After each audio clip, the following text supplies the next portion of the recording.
Hi everyone, it's me, Sandy Cruz of Sandy K Nutrition, Health and Lifestyle Queen. For years now, I've been bringing to you conversations about wellness from incredible guests from all over the world. Discover a fresh take on healthy living for midlife and beyond, one that embraces balance and reason without letting only science dictate every aspect of our wellness. Join me and my guests as we explore ways that we can age gracefully with in-depth conversations about the thyroid, about hormones, and other alternative wellness options for you and your family. True wellness nurtures a healthy body, mind, spirit, and soul. And we cover all of these essential aspects to help you live a balanced, joyful life. Be sure to follow my show, rate it, review it, and share it. Always remember, my friends, balanced living works. Hi, everyone. Welcome to Sandy K Nutrition, Health and Lifestyle Queen. This is going to be my second last episode until I take a little break over the Christmas holidays. I've decided that December 1st will be my last new episode, and then I'll resume on January the 5th again. I am working on a few projects. Be sure that you're following me on Sandy K Nutrition channels everywhere. I'm on Instagram, Facebook, YouTube, Rumble, Threads, Lemonade, TikTok, and of course, my podcast here is available on every podcasting platform.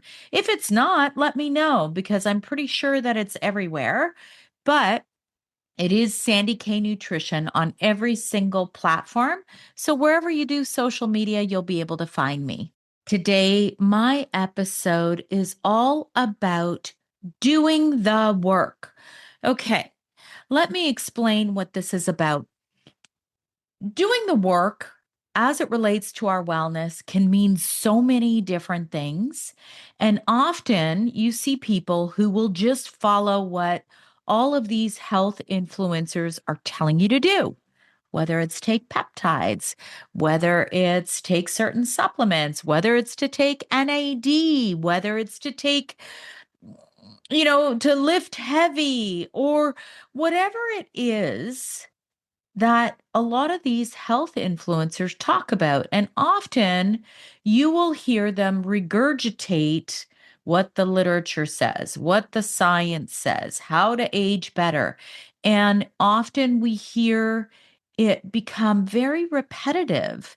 And then what you also see is you will also see some of these health influencers get sick themselves, or some of them have a hero's journey like myself. Most of you know I had thyroid cancer at age 41. I'm now 55, going through menopause without a thyroid gland, which is a whole other category, my friends. But then, if you jump over to the much more spiritual, esoteric side, you'll hear people say, do the work, do the work, do the work. So then you're left going, okay, the hell does that mean? Do the work. And that's where a lot of people will be like, I don't even know what that means. So that's what this episode is all about, my friends. It's all about what that work is. And if you have an interest in that. So, what I will say, and I'm very strong in my opinions is that unless you do the deeper work, the more spiritual, esoteric, meditative, whatever it is, getting in touch with what's in here, in yourself, in your soul, getting in touch with your soul, unless you do that, you can do all the heavy weightlifting. You can take all the peptides in the world. You can do all the things that all the health influencers tell you to do.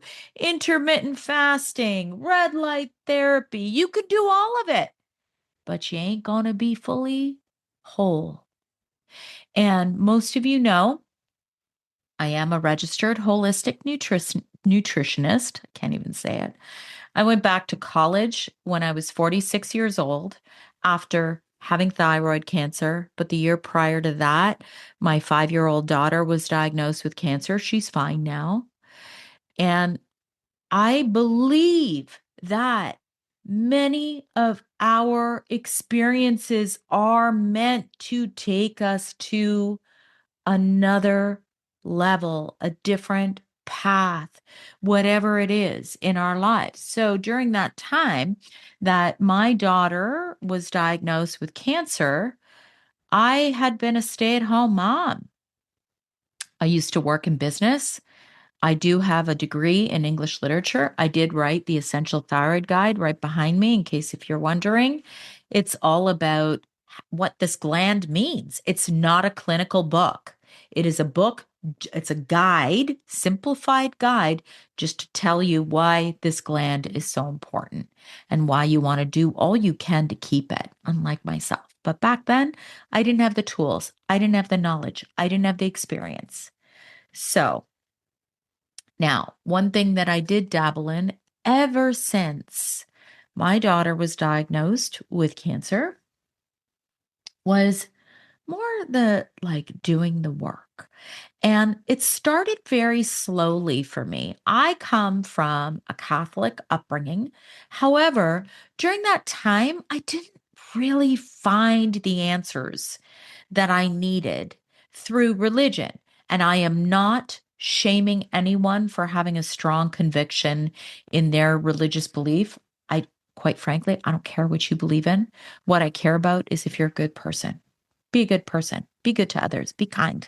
That's all I care about. So, my exploration in doing the work actually began with feng shui. I was like, damn, like, is the energy in my home bad? Is that why, you know, we had cancer? Is this maybe something I need to explore? And I actually became a student of feng shui. I would map my home every year.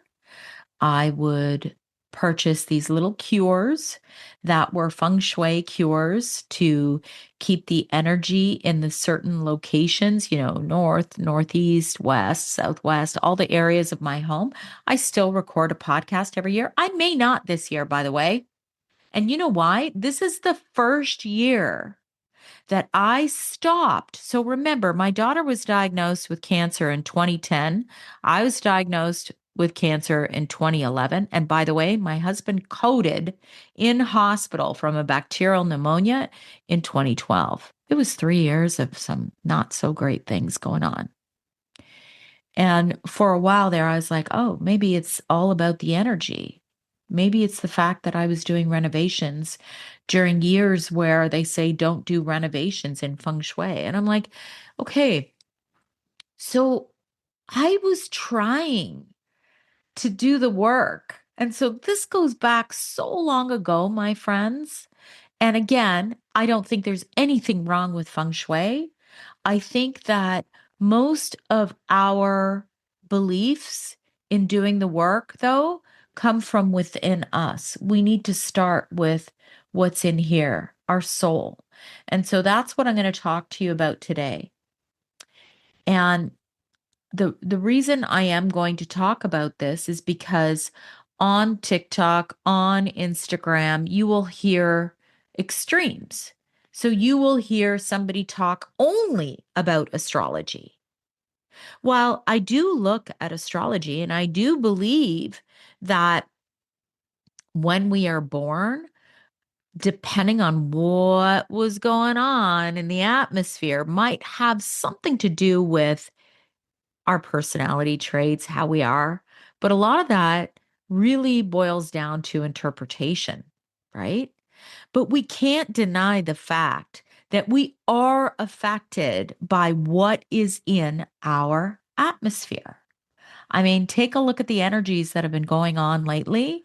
And my friend Brenda Ferrugia, by the way, I always give her a plug because she has equipped me with so much empowerment that comes from within me that I cannot have a conversation like this without talking about her.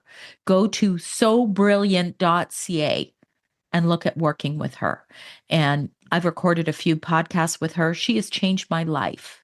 She is actually one of the reasons why I have brought more power within me versus giving power outside of me. And that's a big takeaway that I would love for all of you to have from this conversation. Now, back to the whole point about I think we would be almost naive to believe that what goes on in our atmosphere doesn't have an effect on us. So, with astrology, I do believe that we may have certain traits depending on where all the planets were when we were born. I don't believe in just looking at your sun sign. And I also don't believe that somebody could have that much power over us and our future and predictions based on astrology alone. So, for example, I'm going to go back to this whole thing. I think we would be naive to believe that what is in our atmosphere has no effect on us. Take a look at one example. One example, the Suez Canal. There it was a few years ago. Look it up, Suez, Suez, the Suez Canal. There was a ship that was stuck there, and they had to wait until the full moon and the tides to rise in order for that ship to become dislodged. So think about that in and of itself, how powerful that is, that the moon, when it's full, it can actually raise the tides all over the world. So just use that one example and hang with me for the rest of this. I am going to tell you, because I don't believe enough people do, I did use ChatGPT for this conversation in order for me to structure it in such a way that you'll be able to follow along and get it. And then maybe get some little nuggets and some takeaways that you can use yourself to figure out how to do the work with what resonates for you, as opposed to me dictating what I think you should do. Now, it all starts, there's 8 categories. And yes, I use ChatGPT to help me categorize everything simply. So the first one is doing inner work, and that could be shadow work, emotional healing. We hear a lot about doing inner work, but we don't do it enough. So, what do? You go to work every day. How often do you sit in a state during the day without your phone, without your email, without chatting with somebody, without working on a project? Probably most of you don't, right? So, it's kind of hard to do that during the day when you're at work. However, when you get home, what do? You maybe deal with the kids, deal with your dog, start dinner, right? Then maybe you go for a walk. Maybe you do something in between that's for yourself, but you're probably cleaning up after dinner or whatever. Then you flop on the couch. Maybe you're scrolling and you're watching your favorite show on Netflix. And then you think, damn, did I even take 15 minutes for some inner reflection? Probably not. And we live in this world where somebody is constantly pinging us, or there's some sort of a distraction constantly. And I'm going to tell you that one of the things that I do every single day, unless there's something that comes up that I can't, is I spend about 30 minutes a day walking in nature with my dog, with no earphones, nothing playing, no distractions, and I pay attention to my surroundings. I pay attention to the birds. I pay attention to like whatever. I am fully present. And what happens is that in and of itself can be doing some inner work. Sometimes when I'm doing that walk, I work on negative beliefs. And my friend Brenda taught me this. There are three phrases. Her and I have talked about this in our recordings. And it's not woo woo either. This is neuroplasticity. It's to help rewire negative beliefs. And it's often something that we don't even realize um, are these negative belief programs running in our background that can cause a lot of issues in our life. So I'm going to give you those three phrases. And I do this whenever I feel a little off. So the number one thing is you got to know how you're feeling. And if you're constantly distracting yourself with something, maybe you're talking on the phone, listening to a podcast. I want you to listen to my podcast, but don't do it when you're going on a walk in nature. Do it while you're cooking dinner. How about that? So the three phrases are I feel is the number one. So I'm going for a walk. And let's say I had an interaction with somebody that made me really upset. And I'm going to use the feeling anger. So I feel angry. And I feel angry because I choose to. And I feel angry because it serves me to feel that way. Those are the three phrases. I feel, I choose, and I feel because it serves me to feel this way. And then you stop and you reflect and you go, huh, certainly doesn't serve me to feel angry. Why would I possibly think that's so illogical? It doesn't serve me to feel that way. And I go through various phrases, but specifically in how I'm feeling. So that I call my negative belief walk. Another walk that I might have might be my gratitude walk, where I go on a gratitude walk and I sometimes I talk out loud. I mean, I don't really care. People can think I'm crazy. They don't know if I have like a little Apple AirPod in my ear, right? So I'll sometimes go on a gratitude walk where I think and feel and talk to myself about everything I'm grateful for.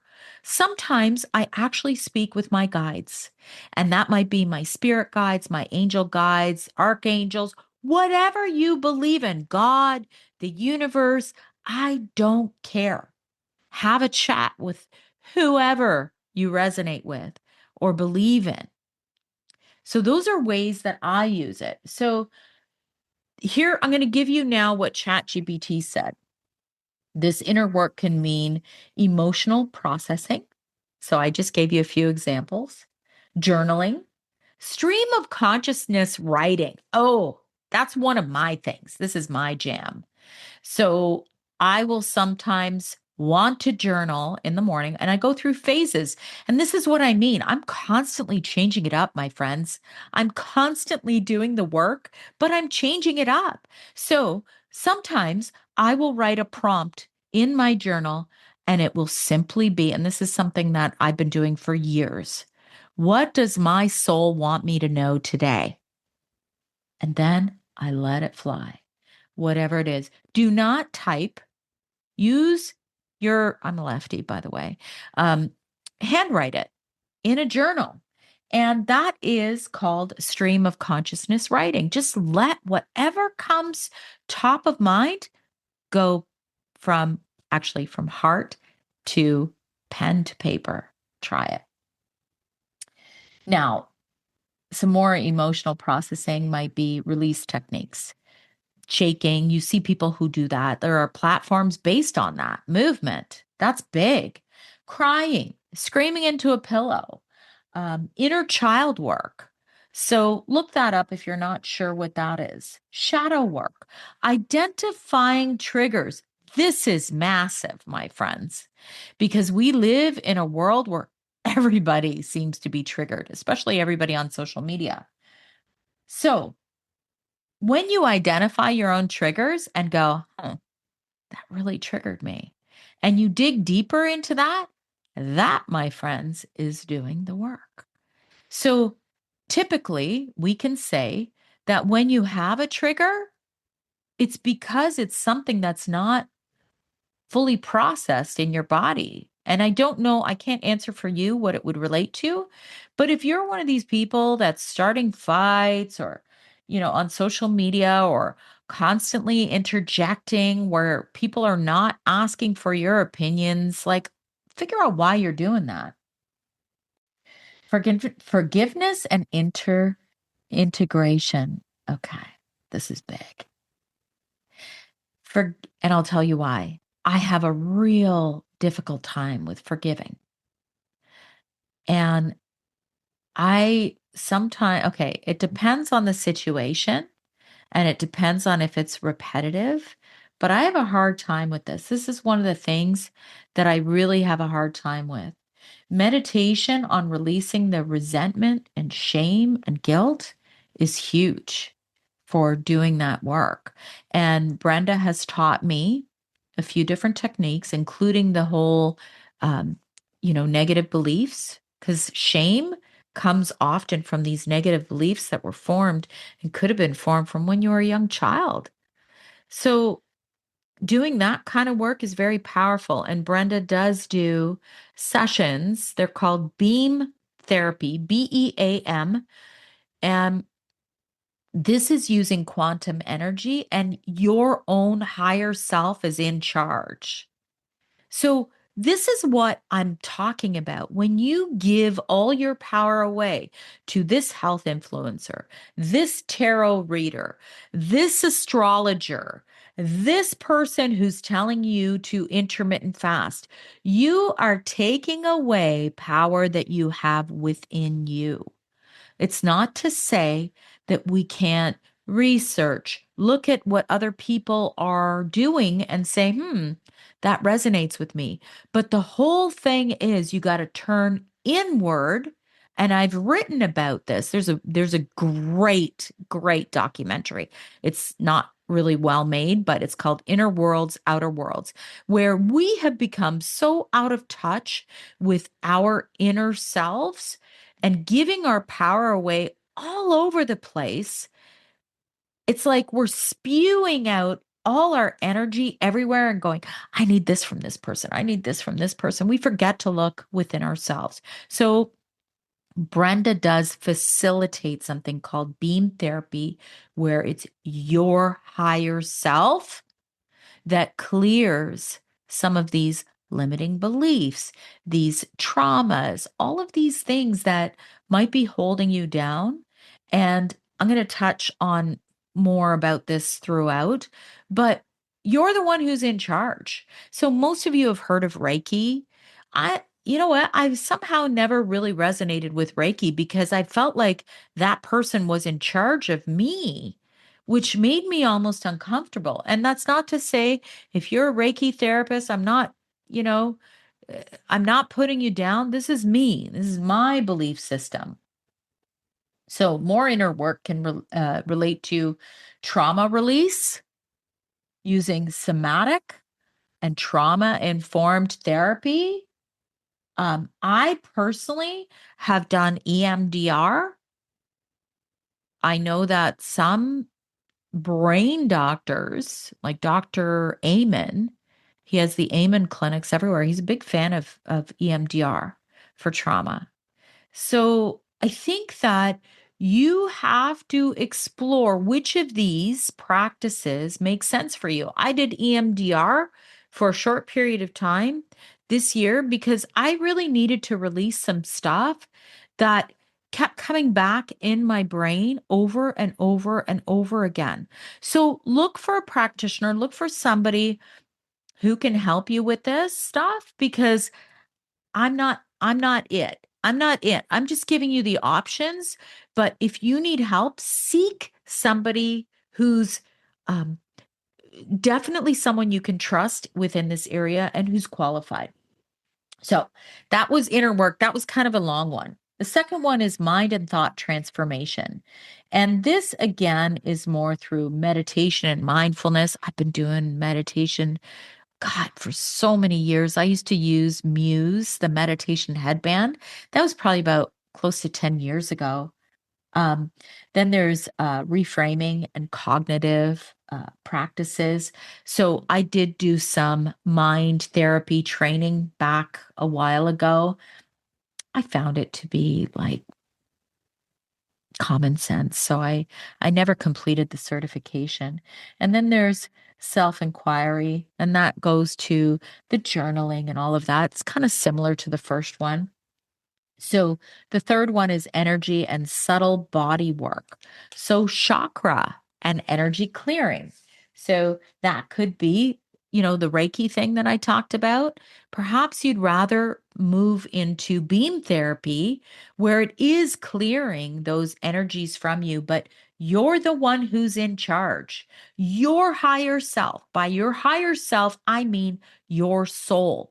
And as Brenda explains it, your soul knows where you've been, where you're going, what you've experienced, all of your traumas, all of your past lives. Your soul knows this. And that's why when you put your own soul in charge to release things, it's the best thing for you. Trust me on that, you guys. So then there's stuff like, crystals, there's sound therapy. I have singing bowls and um, sometimes I'll go through my home, I'll use my singing bowls because sound can be very powerful to clear energy. Then there's movement based energy work. Listen, that's the whole dance. And this might sound a little bit repetitive. There's yoga, Tai Chi, breath focused. I did a very powerful breathing exercise. Oh God, what were they called? Mm.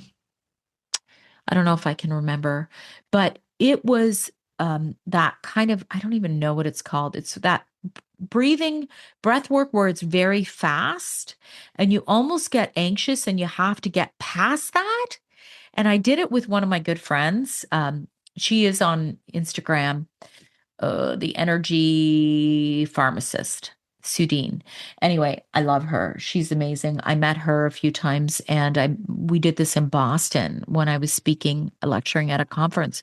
And all of us in the audience were like in tears. It was just very powerful, powerful release. So there are some very cool things that you can do, and you have to choose what resonates. So then there's creative and expressive pathways. And, that could be painting, writing, music, movement, self expression. And, you look at a lot of what's going on social media, and it's like people copying each other or people regurgitating, the science. And you kind of wonder, and you're like, where's the creativity in that? You're just copying and pasting. And so when we do something that is creative, it just makes our soul sing, then we come alive. So one of the things I am an English graduate, English literature graduate, and I love to write. By the way, you can follow me on Substack. I have short explorative essays on wellness. So it's sandycruz.substack.com. A lot of this stuff is free. So join me there if you like to read. But we need to be sure that we are tapping into whatever that creative aspect to have our higher self and our soul sing. We got to tap into that, whatever it is, because we all have it. You hear some people say, "Oh, I'm not creative." Well, that's not true. There's always going to be some aspect to us, and it's really finding whatever that is and tapping into that and doing it because it brings your soul alive when we do it. So, storytelling, I love that. So, that's why I podcast. I love to tell stories.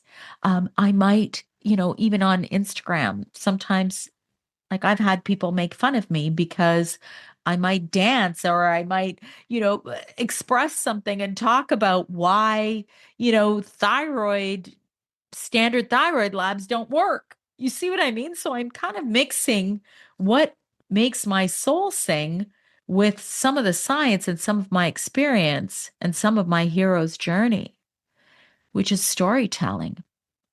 That's so powerful for me personally as part of my expression. And, that's why I'm going into 6 years for my podcast because I love to do this. So the other thing is we need to tap into our rituals. Rituals. Wow. What are the things that, your mom and dad might have done every year at Christmas? Tap into that. Do that yourself.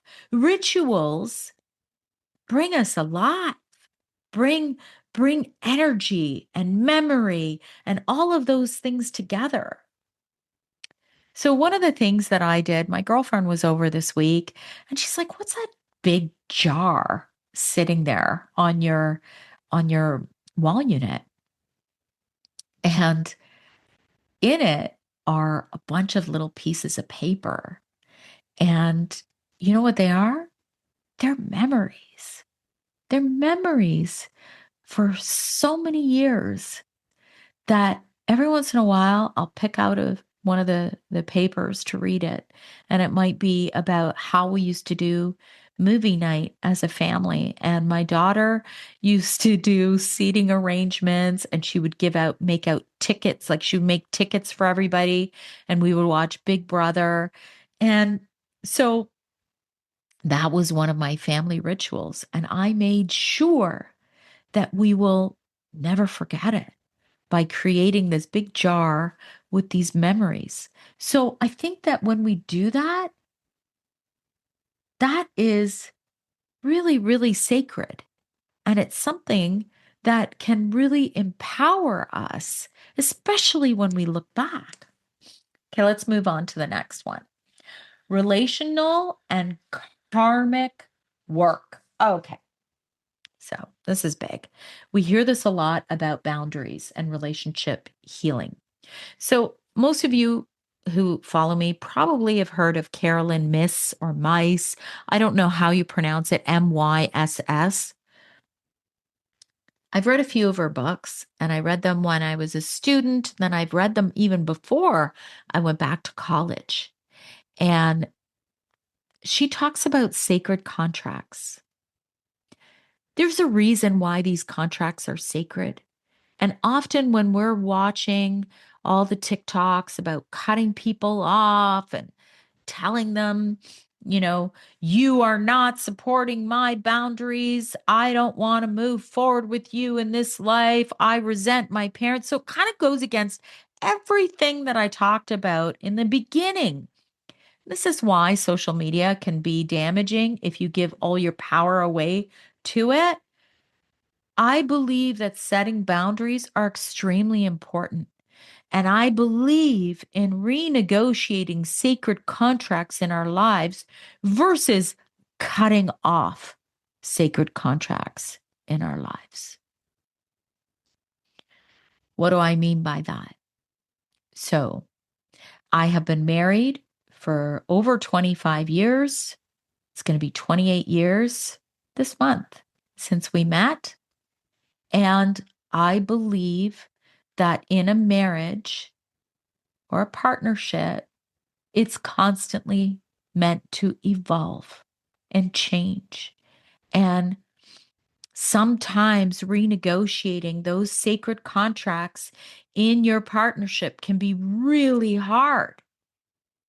If you can see it to the other side, that partnership can be more powerful than you could have ever imagined. But sometimes the work and renegotiating those contracts can be too hard for some. And that's when these partnerships can dissolve. That's when these friendships can dissolve. Sometimes the work is too hard. And so you say, I've just got to leave. And so that's why I don't judge you or anyone for that. But I try to make it work. And I try to negotiate these contracts that are sacred to me to make them work for both parties. So that the bottom line is you want to feel peace within in these sacred contracts, and you want to experience joy and support. So there you go. So we do need to be able to assess toxic behaviors from others, but we can't make others change. But what we can do is change ourselves. And that, my friends, is one of the most powerful things you can do. When you stop laying blame on everyone and everything around you, your relationship with everyone around you can change and elevate to a very powerful, powerful level. So, my friend Brenda talks about this. The only thing you can do is do the work yourself. And often, what you'll see is you'll see a cascade happen of positive effects in your relationships around you when you do the work, right?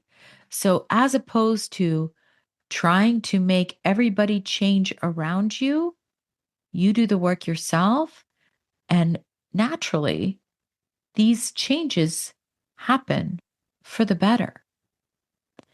So, one of my biggest downfalls, and I know this about myself, is expectations.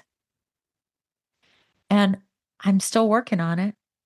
I'm certainly far from perfect in this area, but I will often expect others to behave in a way in which I would behave. That doesn't serve me most of the time. So then what happens is I got to go back and do more work on myself in order to let that expectation go. So that's just some food for thought for those of you who think that, so many of your relationships around you must dissolve in order for you to be happy and move forward in your life. But there's one thing that we know. I do follow the blue zones. I follow a lot about longevity and health span, is we must be in community with others. And while that community may not always be harmonious, the harmony comes from in us, not controlling what everyone else is doing and how everyone else is treating you. So, this to me is one of the hardest aspects of doing the work. And this is something that I personally need to work on a lot.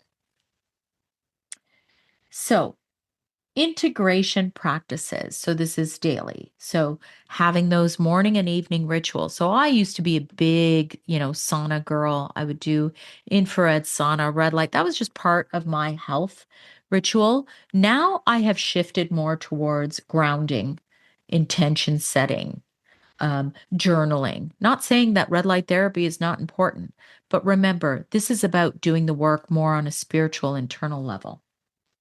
So, micro practices throughout the day, 3 to 5 minutes of mindful breathing. And that could be breathing however you choose.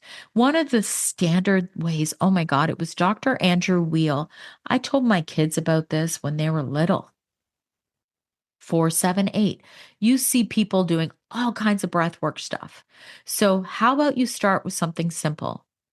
4 minutes in, 7 minutes hold, 8 minutes out. 4-7-8, and do that 5 times, and do that a couple times a day and see how that breath work helps you. Okay. And when you're doing that, you might notice certain triggers. You might notice more things kind of come to mind because you're not looking at your phone, you're not looking at your email, you're not talking to a friend, you're not doing anything during that. So even if one takeaway from this podcast is doing 4-7-8. Try it. Start there and walk every day. So Now, this is the very last category I'm going to get to, and this is called advanced and high vibration work. So, lucid dreaming and dream work. I did record a podcast about dreaming, and I'm going to tack onto that. I also recorded a podcast about symbols. So, it's so interesting when you start to pay attention to symbols that repeat in your life. So, for example, you might notice you're going for a walk, and I'm going to start with symbols and then we're going to get into dreaming, okay? Because it all kind of connects. Let's say you're going for a walk and you see a snake, and you don't normally see snakes in this area. It's not common. That in and of itself might be a symbol for you to take note of. Now, was the snake more aggressive? Was the snake just kind of slithering by? Was the snake, did it block your path? And all these things, when you see how you felt about that snake, that, my friends, is your answer on what that symbol means for you, to you. Now, we know in general, a snake is about shedding its skin. Maybe that's, shedding your skin, new life, whereas somebody else might be like, oh my God, I'm terrified of snakes. And that snake actually had its like head up, like it was going to attack me. Well, that might mean something very different for you. So even though there are books about symbols, you can look at the symbol in a general sense, but then see how it really relates to you and your own higher self. And that takes a reflection, that takes personal interpretation, and that takes how does my soul tap in to what that symbol might have meant.